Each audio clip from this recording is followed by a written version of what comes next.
shëroj fjalët e mia, njeriu vdes për të gjallë dhe mbetet hile. Do ta nisim me këtë formë për hijen e cila ka lënë pas mësuesi nderuar të Sëndërvish. Dhe hija mësues nuk është hije të gjithë tjerëve që kanë ndjekin pas me aksel me tyre. Por kjo është hije dritës. Qoftë ajo një hije vogël si hije të zëllojës e cila mes natës dhe një hije të veçantë, që ndriçon udhën e gjithë njerëzve, është fanar ndriçues për gjithë për mendimet, filozofitë dhe konceptet të cilin njeriu ndjek një.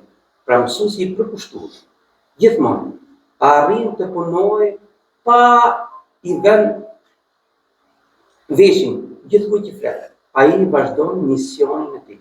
Dhe unë të gjë fatikisht e shoh tek nipi i tij, e shoh tek profesori, bashkëkohësi i tij, e shoh tek të tjerë të cilët sjellin kujtime dhe fillorisht më veçantë. Ky është njeriu i thjeshtë, i përkushtuar, i cili sot jo vetëm që nuk është një hije, por është mjaft i lartësuar, sepse kjo është mënyra vetme që njeriu të jetë njeri.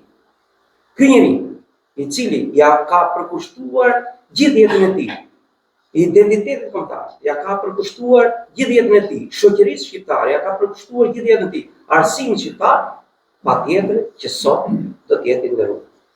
Patjetër që sot ajo që duket e humbur fatikisht, ajo është një tesar i fshehur, i cili na sjell sot Niko dhe nipi i tij.